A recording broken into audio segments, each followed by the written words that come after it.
tem conexão com crimes eleitorais. A defesa de Moreira Franco pedia ao Supremo Tribunal Federal a suspensão da investigação na qual ele e o ex-presidente Michel Temer foram presos ontem. Os advogados queriam que a prisão fosse revogada. Eventual decisão positiva poderia atingir todos os investigados do processo, entre eles Michel Temer. O pedido foi feito dentro do inquérito no qual o Supremo decidiu na semana passada que crimes conexos ao Caixa 2 devem ser analisados pela Justiça Eleitoral. O relator é o ministro Marco Aurélio Mello. A defesa de Moreira alegou que os fatos do processo tinham conexão com crimes eleitorais. E o juiz Marcelo Bretas, que determinou as prisões, tentou burlar a decisão do Supremo, segundo os advogados. Na ordem de prisão, Bretas disse que não havia nos autos elementos que indiquem a existência de crimes eleitorais e, por isso, o caso era da Justiça Federal. Este procurador explicou que Bretas se baseou em depoimentos dos investigados. O próprio Michel Temer afirmou em depoimento, colhido na sede do inquérito policial, que o Coronel Lima nunca arrecadou dinheiro para as suas campanhas. Hoje, Moreira Franco também afirmou em depoimento para a Polícia Federal que nunca participou de arrecadação de dinheiro para a campanha ou de qualquer tipo de recolhimento de valores. Então, qualquer tipo de alegação no sentido de que esses valores seriam destinados a campanhas eleitorais é feito de maneira oportunista, justamente para deslocar a competência para a Justiça Eleitoral, que é o objetivo dos advogados. Conforme o pedido da defesa de Moreira, trechos da decisão de Bretas demonstram de forma inequívoca que o caso é da Justiça Eleitoral. Os advogados citaram partes do despacho do juiz do Rio que, segundo eles, indicariam doações eleitorais ao MDB. À noite, o ministro Marco Aurélio Mello negou o pedido de liberdade de Moreira e o pedido para suspender as investigações que também envolvem Michel Temer. Na decisão, o ministro afirmou que o caso nem poderia ser analisado por questões processuais, porque foi feito dentro de um inquérito que envolve outro suspeito, o que, na avaliação do ministro, foi inadequado. Marco Aurélio se referiu ao julgamento do recurso do ex-prefeito do Rio, Eduardo Paes, na semana passada, quando o Supremo entendeu que crimes conexos ao Caixa 2 devem ser analisados pela Justiça Eleitoral. Ao negar o pedido de Moreira, Marco Aurélio afirmou que pretende-se estender os efeitos do que foi decidido no tocante à competência da Justiça Eleitoral em processo revelador de controvérsia da qual não tomou parte. O ministro não entrou no mérito do pedido, que afirmou que, além de ter feito na ação errada, houve queima de etapas da defesa, ao recorrer direto ao Supremo. Nada a deferir, concluiu o ministro. O julgamento do pedido de habeas corpus do ex-presidente Michel Temer foi marcado para quarta-feira da semana que vem no Tribunal Regional Federal da 2ª Região. Michel Temer está preso na sede da Polícia Federal no Rio. É nos fundos da sala da Corregedoria da Polícia Federal, no 3º andar da Superintendência, onde o ex-presidente Michel Temer está preso e passou a noite. A janela teria sido coberta com película escura para evitar que a parte interna seja vista do lado de fora. Hoje, Michel Temer recebeu 2 visitas. O ex-ministro da Secretaria de Governo e ex-deputado Carlos Marum veio pela 2ª vez. Usou a justificativa de ser advogado. Como defensor, não estou cadastrado, mas o advogado tem a prerrogativa de visitar um preso, salvo se o preso não quiser. À tarde, Temer recebeu o ex-advogado dele e amigo, Antônio Cláudio Mariz.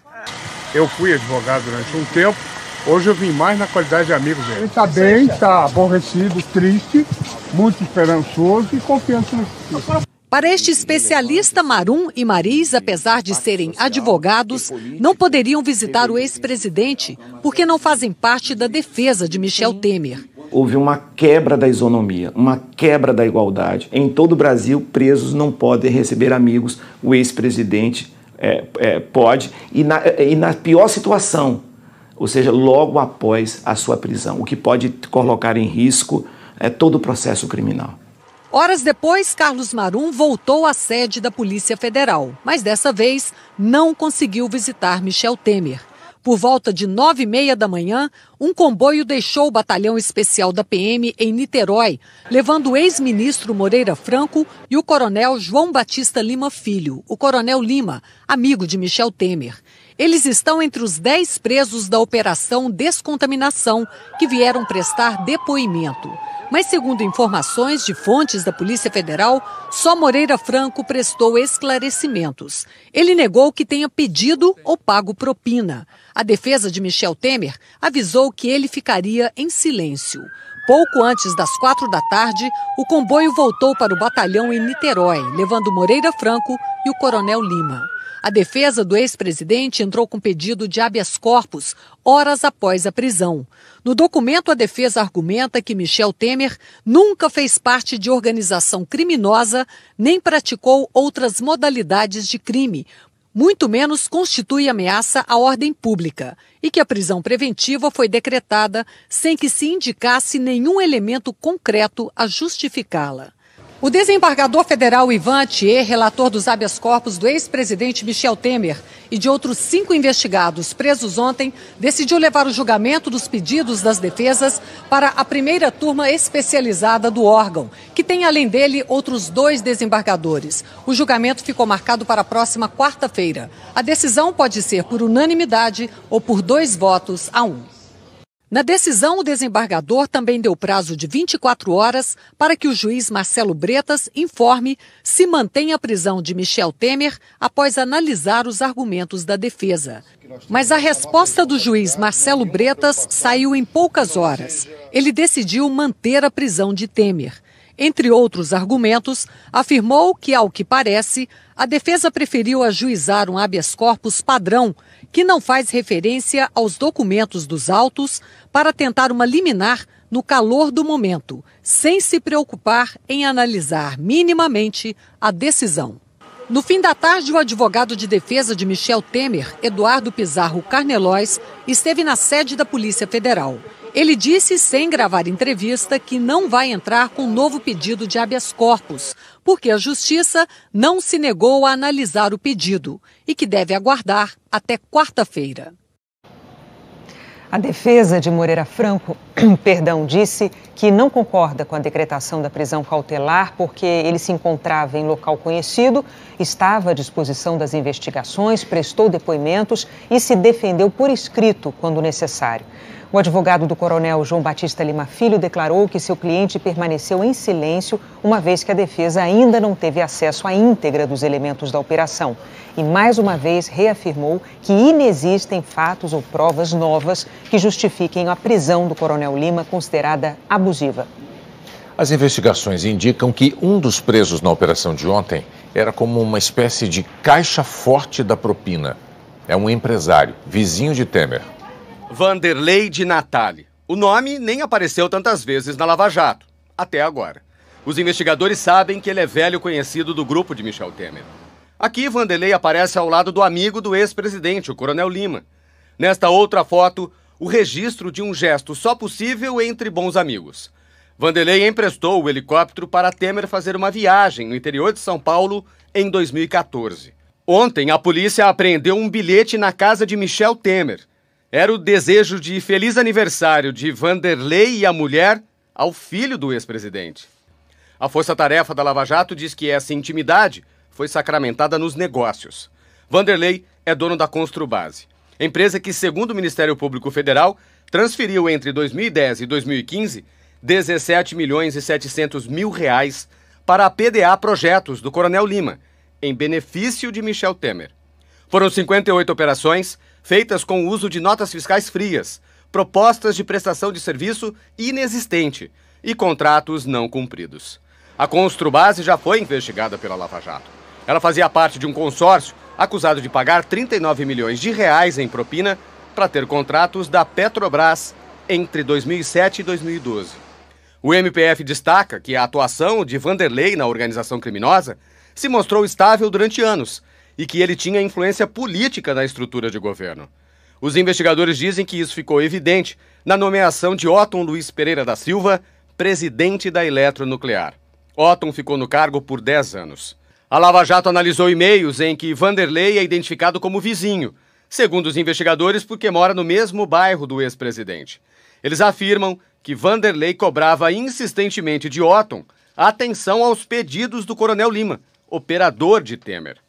A investigação aponta que Vanderlei criou a oportunidade da Argeplan, empresa de fachada do Coronel Lima, de participar de um consórcio que ganhou uma licitação de 163 milhões de reais nas obras de Angra 3. A força-tarefa da Lava Jato investiga se o empresário Vanderlei de Natali tinha uma função ainda maior na organização criminosa, mais do que intermediar negócios em favor do ex-presidente. O Jornal Nacional apurou que investigadores suspeitam que Vanderlei guardava dinheiro. Era uma espécie de caixa forte de Michel Temer.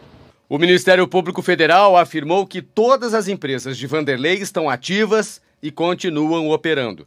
Ele foi preso ontem em São Paulo e está no presídio de Bangu 8, no Rio. A defesa de Vanderlei de Natali afirmou que a Construbase pagou a empresa do Coronel Lima por um serviço prestado, que não houve lavagem de dinheiro e que não há embasamento jurídico para a prisão preventiva. Investigações sobre corrupção quase sempre envolvem empresas fantasma. A repórter Graziela Azevedo mostra que no Brasil elas são criadas com muita facilidade. Elas são notícia com uma frequência espantosa. Fechou um contrato milionário com uma empresa de fachada. Usando empresas fantasma. Uma empresa laranja. Mas quando vamos procurar por elas...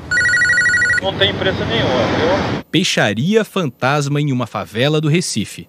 Com endereços falsos, em geral sem funcionários e equipamentos necessários, as empresas de fachada ou fantasmas estão por todo o Brasil. A empresa de fachada, ela busca exatamente dissimular a origem dos negócios ilícitos, não é? Para enriquecimento pessoal de quem está praticando o ilícito, ou ela pode se traduzir como um mecanismo para gerar capital de giro, né, para o próprio negócio ilícito. Um exemplo, no mínimo desconcertante, aconteceu nesse começo de ano em São Paulo. Depois de 5 anos de contratos de emergência, estava tudo pronto para a licitação bilionária do sistema de ônibus da maior capital do país. Mas uma desconhecida empresa de ônibus entrou na justiça e conseguiu barrar o processo. A Costa Atlântica Brasil tem registro na junta comercial. Deveria ter sede aqui na cidade de Itapetininga. Mas no endereço informado, o que existe na verdade é uma barbearia. Pedro corta cabelos há quase 2 anos nesse lugar espaçoso, mas nem tanto. Nunca foi empresa de ônibus? Que eu saiba, não. Nem tem como guardar ônibus aqui. No endereço da aposentada, que seria a dona da empresa de ônibus, ninguém quis nos atender. A justiça investiga se ela é uma laranja e como uma empresa suspeita foi capaz de barrar licitação tão importante. Tem maracutaia, não, por trás. O Tribunal de Contas da Paraíba criou uma ferramenta para identificar empresas suspeitas, aquelas que participam e sempre perdem licitações. Escolhi aleatoriamente uma da lista e daqui, de São Paulo, com um aplicativo que qualquer órgão de fiscalização poderia usar, achei o endereço e estranhei que uma firma que vende de alimentos a material cirúrgico funcione numa casa simples. O produtor João Paulo Medeiros, da TV Paraíba, afiliada da Globo, foi procurar a empresa e seu dono em Campina Grande. Só achou uma inquilina, que alugou a casa inteira. Aí a senhora alugou sabendo que tinha uma empresa aqui, assim. Ele disse a senhora e tal, comentou. Ele disse que a empresa dele era aqui, o escritório dele é aqui. O escritório, né? Tem outro cômodo lá em cima ou vocês alugaram tudo? Tem, alugou toda, a casa toda. Por telefone, o dono falou sobre a empresa que existe desde 2003 e participou de dezenas de licitações. Eu estou organizando ela ainda, entendeu? Não tem mistério não, não tem mistério nenhum não, é uma só, a empresa é minha, como é que se diz, eu, como comecei a aventurar essa questão aí das licitações, mas não tive êxito, entendeu? A CGU, Controladoria Geral da União, tem como uma das funções prevenir e combater a corrupção. Hoje nós usamos 180 indicadores diferentes que nos ajudam a definir um nível de risco para saber se uma empresa é de fachada ou não. O problema é que os órgãos de controle e fiscalização ainda não compartilham suas ferramentas entre si, nem com governos, prefeituras e autoridades que poderiam combater esse tipo de ação criminosa. As empresas são abertas nas juntas comerciais do país. Elas dão fé pública à documentação que emitem, mas a análise aqui só é feita em cima de papéis. Chegar quase sempre depois que o mal foi feito é a grande frustração do promotor especializado em lavagem de dinheiro. Ele diz que isso precisa mudar. Existe uma primeira tarefa básica nessa história, não é? Que passa fundamentalmente pela disposição de todos de se enxergar dentro do problema e querer resolver e ter disposição para resolver, não é? O governo anunciou hoje que vai endurecer as regras contra os grandes devedores da União. A dívida ativa da União hoje ultrapassa os 2 trilhões de reais. São mais de 4,5 milhões de contribuintes que devem alguma coisa aos cofres públicos. Mas há um grupo de 16 mil contribuintes que devem mais de 15 milhões de reais cada um. Quase 1,5 trilhão de reais. Um projeto de lei apresentado pela equipe econômica torna mais dura a cobrança desse devedor, chamado de contumaz, que deve há mais de um ano e tentou de alguma maneira burlar as regras para não pagar a dívida. Pelo projeto, o devedor pode pagar à vista ou até parcelar o débito. Mas se ficar provado que tentou burlar a cobrança, escondendo bens ou recursos, por exemplo, o CNPJ da empresa pode ser cancelado e ela também pode ficar fora de um programa oficial de parcelamento de dívidas por 10 anos. O objetivo do projeto é preencher essa lacuna na legislação e definir o que é devedor contumaz e dar o adequado tratamento a esse devedor. Há uma expectativa de um incremento de arrecadação por conta dessa medida de cerca de 3 a 4 bi ano. O Ministério da Economia bloqueou mais de 29 bilhões de reais do orçamento para tentar evitar que o rombo das contas públicas neste ano ultrapasse os 139 bilhões de reais.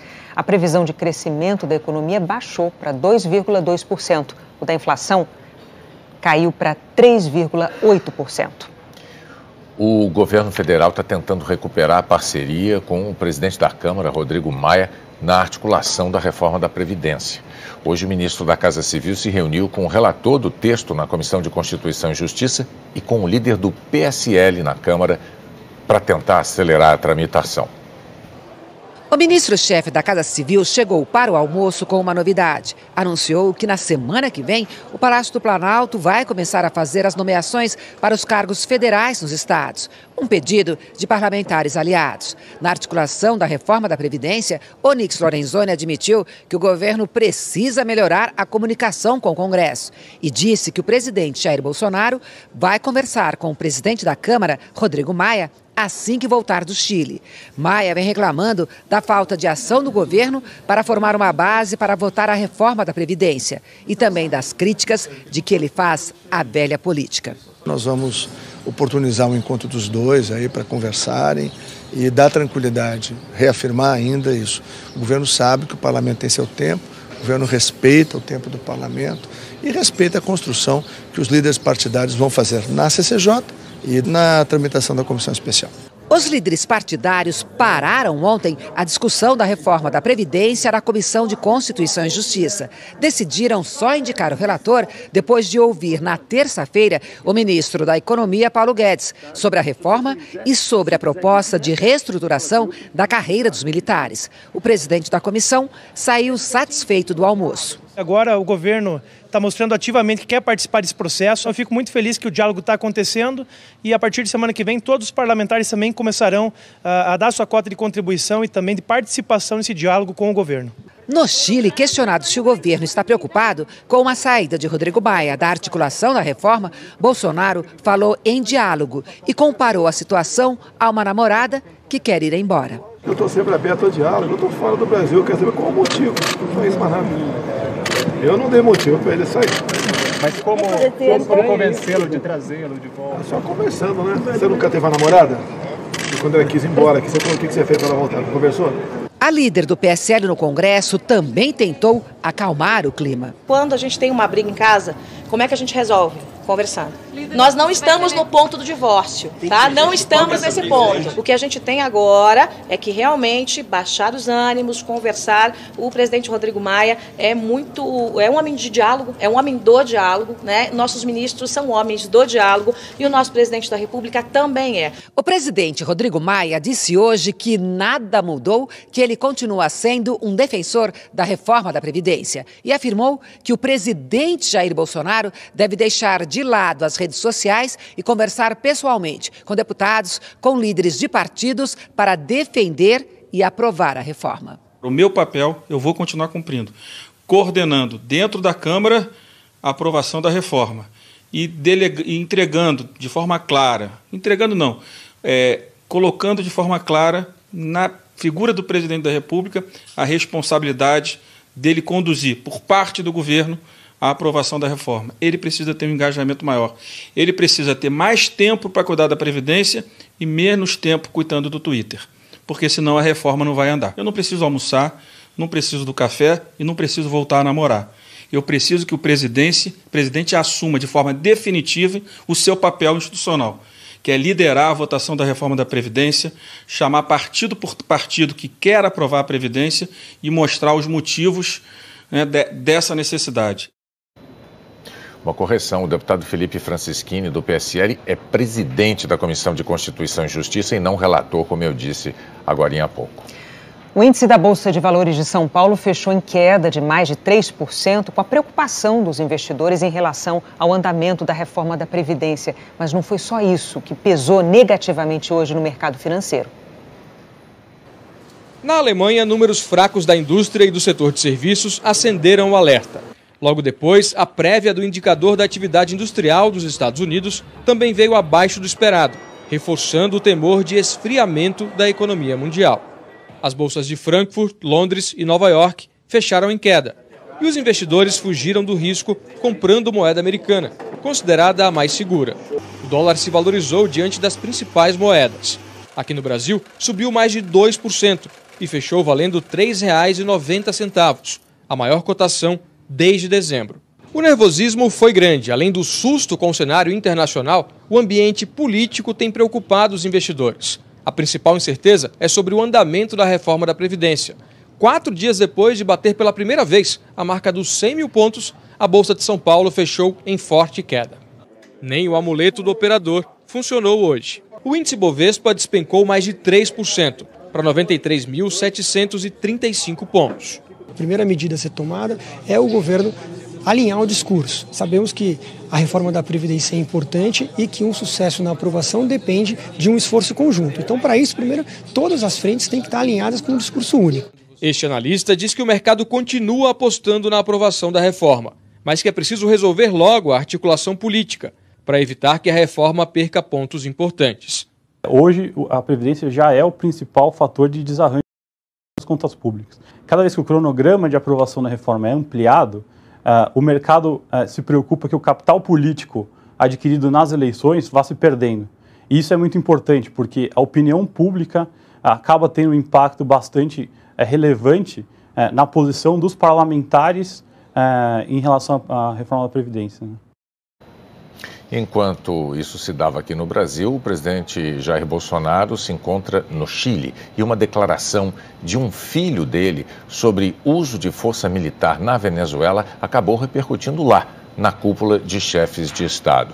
O presidente negou a hipótese formulada pelo deputado Eduardo Bolsonaro.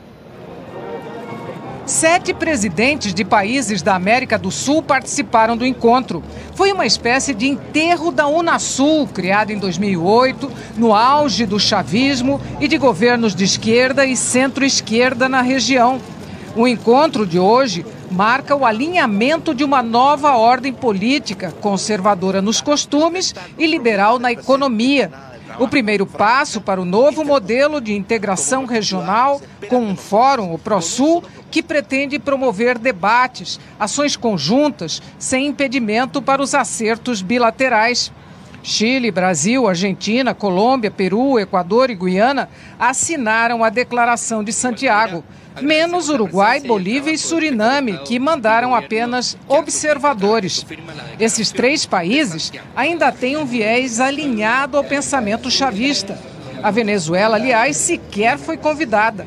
E exatamente pela grave consequência do regime de Nicolás Maduro, os presidentes que participaram do encontro reforçaram o apreço pela democracia. E a crise na Venezuela também foi manchete aqui. Paralelamente ao debate sobre integração, O deputado Eduardo Bolsonaro, do PSL, filho do presidente, falou sobre o tema para o jornal La Terceira. Eduardo Bolsonaro disse que Nicolás Maduro é um criminoso e que todas as opções estão sobre a mesa. A repórter, então, pediu opinião particular do deputado sobre o uso da opção militar contra Maduro. Nadie quer uma guerra. Guerra é malo, porque há vidas que são perdidas, há todo um problema também de efeitos colaterais. Mas eu creio que Maduro não se vai sair do poder de uma maneira pacífica. De alguma maneira, em alguma medida, em alguma hora, será necessário o uso da força. Por quê? Porque Maduro é um criminal. Depois, Eduardo completou que qualquer ação contra Maduro deve antes ter o apoio das Forças Armadas da Venezuela. Hoje, a jornalistas brasileiros, o deputado ponderou que a posição do governo é outra. Não, militarmente está descartado. É o que o Trump fala, que todas as cartas estão na mesa. Todas as cartas são todas as cartas, mas ninguém quer intervir militarmente, isso daí não é uma hipótese relevante, o Brasil não pensa nisso. O presidente, os generais, não há cargo disso, nem falar daqui, não é. O presidente Jair Bolsonaro concordou com o filho ao também classificar o regime de Maduro de criminoso. A ditadura da Venezuela se fortalece na fraqueza do Maduro.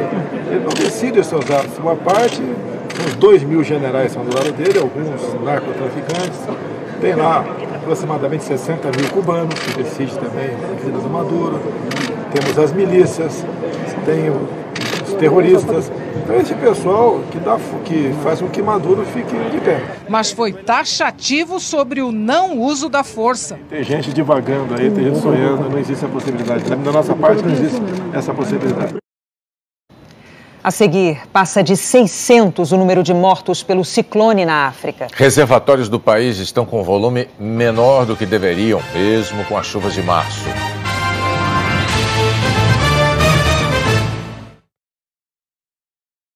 O Feirão Nacional Ford foi um grande sucesso e continua.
O Departamento de Justiça dos Estados Unidos anunciou hoje que o procurador especial Robert Mueller concluiu a investigação sobre uma suposta conspiração da equipe de campanha eleitoral de Donald Trump com a Rússia para interferir na eleição de 2016. E também sobre uma possível tentativa de obstrução de justiça por parte do presidente. O procurador especial apresentou um relatório confidencial ao chefe do Departamento de Justiça, William Barr, que agora vai informar as conclusões ao Congresso. O anúncio do presidente americano Donald Trump de que pretende reconhecer a soberania de Israel sobre as colinas de Golã, na fronteira com a Síria, provocou reações na comunidade internacional. A Síria disse que o país fará de tudo para reconquistar as colinas de Golã. In a flagrant violation of international law. O embaixador sírio nas Nações Unidas, Bashar Jafari, disse hoje que a declaração feita por Donald Trump viola a Carta da ONU e as leis internacionais. Ontem, o presidente americano disse que chegou a hora de os Estados Unidos reconhecerem a soberania de Israel sobre o território. As colinas de Golã, localizadas na fronteira da Síria com Israel, são disputadas há mais de 50 anos.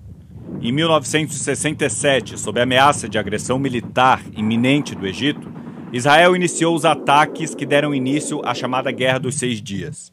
Nesse período, Israel conquistou territórios, entre eles as colinas de Golã, na Síria.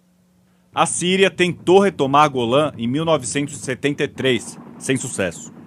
E em 1981, Israel anexou as colinas de Golã ao seu território. Um movimento que até hoje não foi reconhecido internacionalmente. As colinas são importante fonte de água potável para Israel. A região é fértil e estratégica. De lá se vê claramente Damasco, a capital da Síria. De acordo com a imprensa americana, Trump estaria se preparando para reconhecer oficialmente as colinas de Golã como território de Israel durante a visita do primeiro-ministro Benjamin Netanyahu a Washington na semana que vem. A decisão vai contra os planos de paz entre israelenses e árabes, já negociados aqui pelas Nações Unidas e pelos Estados Unidos. Todos esses planos sempre previram a devolução das colinas de Golã à Síria. Netanyahu, que está em campanha pela reeleição, disse que Trump fez história mais uma vez. Ele lembrou que o presidente americano declarou Jerusalém como capital indivisível de Israel e mudou a embaixada americana para lá. A União Europeia reafirmou que não reconhece a soberania israelense sobre as colinas de Golã. A Rússia afirmou que Trump põe em risco a estabilidade da região. A posição americana também foi criticada pela Turquia, pelo Irã, por representantes da Autoridade Palestina e pela Liga Árabe. A companhia aérea Garuda Indonésia cancelou uma encomenda de 49 aviões Boeing 737 MAX 8. O pedido estava avaliado em 4 bilhões e 900 milhões de dólares. A empresa alegou que os passageiros perderam a confiança no modelo depois de 2 acidentes com outras companhias em menos de 6 meses, com 346 mortes. Milhares de pessoas homenagearam hoje os 50 mortos no ataque terrorista da semana passada na Nova Zelândia. O chamado para a oração de sexta-feira dos muçulmanos foi seguido de 2 minutos de silêncio. Mulheres de outras religiões cobriram a cabeça em sinal de apoio à comunidade islâmica, inclusive a primeira-ministra.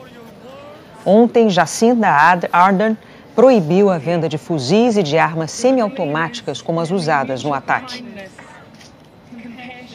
Aqui no Brasil, o médium João de Deus deixou hoje a prisão para se internar num hospital em Goiânia. A defesa alegou problemas graves de saúde. O Ministério Público de Goiás apresentou uma nova denúncia por estupro de vulnerável e falsidade ideológica. João de Deus tem negado as acusações. Na Semana Mundial da Água, um estudo dá a dimensão de um desafio que o Brasil tem pela frente. Pesquisadores estão medindo o volume de lixo descartado nos rios e no mar. Essa é a realidade de boa parte dos rios do Brasil. Transformados em lixeira, eles acabam levando para o mar 35 tipos diferentes de resíduos, principalmente plástico. Um estudo inédito revela que a cada ano, a quantidade de lixo lançada nos rios e no nosso litoral daria para encher 30 vezes o estádio do Maracanã até o topo. São 2 milhões de toneladas de resíduos. Santos, no litoral paulista, é a primeira cidade do mundo onde essa calculadora de lixo foi utilizada. O resultado é preocupante. 60 toneladas de resíduos por dia vão parar no litoral. No Rio de Janeiro, a quantidade de lixo abandonada nos rios e no litoral é ainda maior. 190 toneladas por dia. Isso equivale à produção diária de lixo de uma cidade com 185 mil habitantes. Quando todos esses resíduos chegam ao mar, inicia-se uma longa viagem pelos oceanos do mundo. E o lixo plástico é o que causa mais preocupação. Segundo a ONU, se nada for feito, até 2050 haverá mais fragmentos de plásticos nos oceanos do que espécies marinhas. Dias atrás, na Islândia, pesquisadores retiraram 40 quilos de plástico do estômago de uma baleia morta. O Brasil já é o 4º maior produtor de lixo plástico do mundo, atrás apenas de Estados Unidos, China e Índia. Por aqui, pouco mais de 1% desse plástico chega a ser reciclado.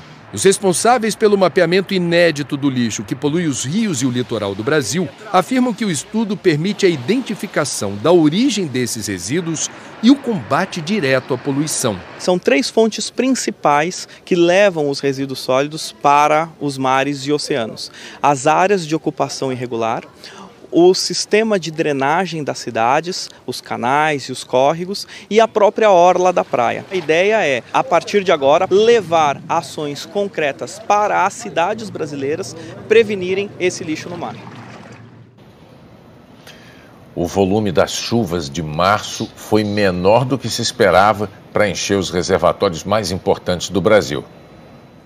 Os reservatórios das regiões Sudeste e Centro-Oeste estão com apenas 37% da capacidade. É o resultado mais baixo desde 2015. Eles são responsáveis pela geração da maior parte de energia elétrica consumida pelo país. Em Furnas, Minas Gerais, o volume está em 39% da capacidade, pouco acima do registrado ano passado. Em Serra da Mesa, Goiás, o nível bateu 15%, abaixo do registrado ano passado. Um dos problemas é que o país está perdendo a capacidade de armazenar água para a geração de energia. Em 2001, o Brasil conseguia armazenar por 9 meses para dar conta da demanda. Agora, essa capacidade baixou para 6 meses. É que o consumo aumentou e não houve construção de usinas com esse tipo de reservatório nas últimas décadas. E é aí que as termoelétricas entram em cena. Este especialista aponta que as termoelétricas, que foram concebidas para serem acionadas esporadicamente, acabam funcionando continuamente. Elas produzem uma energia mais cara, a partir da queima de combustíveis, como óleo, gás, biomassa, carvão. Tudo indica que agora que vai começar o período seco, será necessário um acionamento mais amplo de usinas termoelétricas. Portanto, é de se esperar que nós voltaremos a ter que contar com bandeiras e coisas desse tipo, até que chegue o novo período de cheia, que só tem início no final do ano, em torno de novembro desse ano. Nos 2 maiores sistemas de abastecimento de água do país, a situação também não é confortável. O nível de água no sistema do Paraíba do Sul está um pouco abaixo do que foi registrado em março do ano passado. Ele é a principal fonte de água para a região metropolitana do Rio de Janeiro. No sistema Cantareira, a situação é quase a mesma do ano passado neste mesmo período. Ele é o principal sistema de abastecimento da região metropolitana de São Paulo. A Agência Nacional de Águas observa que as chuvas nos próximos dias ainda podem favorecer alguns reservatórios, mas diz que a situação é preocupante. Em algumas cidades, talvez se tenha que já antecipar algum tipo de controle de uso, né? Não diria um racionamento, mas pelo menos uma política assim, de um uso mais racional. De fato, nós estamos observando em várias regiões do Brasil uma mudança, né, desse padrão de chuvas e que pode estar, de fato, associado a essas mudanças climáticas. Hora da previsão do tempo? Então vamos falar com a Maju Coutinho. Oi, Maju, boa noite. A gente começa por onde hoje? Oi, Renata. Boa noite para você, para o Bonner e para todos. Começamos pelos alertas, Renatas, porque a área com risco de chuva volumosa diminuiu, ainda bem. Ela vai valer para esse trecho aqui entre o norte do Espírito Santo e o sul da Bahia. Ilhéus, Porto Seguro e Linhares estão na rota dessa chuva mais pesada. Salvador também deve sentir os reflexos do sistema que vai provocar a chuvarada. Trata-se dessa baixa pressão aqui, que pode se intensificar, gerar ventos fortes e, com isso, ganhar status de ciclone tropical. Por isso, a Marinha emitiu aviso de tempo severo. Se o ciclone tropical se formar, ela será chamada de Iba, palavra de origem indígena, que significa ruim. As rajadas podem chegar aí a 100 km por hora e tem previsão de chuva muito intensa no mar. Tem previsão também de ressaca entre Salvador e Vitória e entre Arraial do Cabo, no Rio de Janeiro, e São Sebastião, aqui no litoral de São Paulo. Renata. E para as outras regiões? Vamos lá, olha só, se eu falei da baixa pressão anteriormente, agora eu cito essa alta pressão que vai continuar levando muita umidade para a parte do sul e de São Paulo também. O dia pode ser chuvoso em Porto Alegre e Florianópolis, Curitiba só com 21 graus e chuva fraca a qualquer hora. São Paulo, essa chuva fraca deve chegar à tarde e faz 26 graus por aqui. 28 de máxima em Porto Alegre, pancada à tarde. Dia chuvoso em Vitória, com 30 graus, e pode chover bastante também em Brasília e em Goiânia. Sábado com previsão de chuva encorpada também em pontos da região norte e aqui do norte e do nordeste. Tempo firme em tempo integral é só em Mato Grosso do Sul, no oeste e no litoral norte de São Paulo e em pontos do Rio, incluindo aí vocês, Renata. Vocês vão ter 31 graus amanhã e sol entre nuvens. Tá bom, tá a temperatura um pouquinho mais amena. A gente viu aí chuva na maior parte do país. Bom fim de semana, Maju. Para vocês também. Já passa de 600 o número de mortos no sudeste africano, que foi devastado por um ciclone. Segundo a ONU, é uma das maiores tragédias naturais do hemisfério sul. Quando chega um pouco de farinha para mingau ou água, a crise grita. O cenário, principalmente em Moçambique, ainda é de terra arrasada. O vento e a chuva destruíram casas, comunidades inteiras, pontes e igrejas. Ficou totalmente destruído somente o altar que permaneceu. Orem por nós, por favor. Estamos numa desgraça. A fé só resiste se houver o que comer. O acesso às doações é controlado, não tem para todo mundo. O básico, que chega de longe, é fundamental. De ontem para hoje, um grupo de ONGs aqui do Reino Unido arrecadou o equivalente a 41 milhões de reais para ajudar as vítimas do ciclone na África. Mas o apoio está vindo do mundo todo. A ONU já liberou quase 80 milhões e diz que é preciso muito mais, que esse é um momento crucial de ajuda humanitária. Ainda são centenas de desaparecidos. Ilhados, pai, mãe, filho e cachorro foram finalmente socorridos. 8 dias depois da passagem do ciclone. As autoridades estão preocupadas também com o surto de cólera e malária, uma crise a um oceano do Brasil, mas que fala a nossa língua. A água vira aí, nós já fugimos, eu comprei criança, todos cabritos, galinha, pato, foi embora, nem roupa, nem o quê, nem coisa de comer, não temos nada. Desde a sexta até hoje, nem comida, nem o quê, como vai viver? A África selvagem é o tema do Globo Repórter de hoje.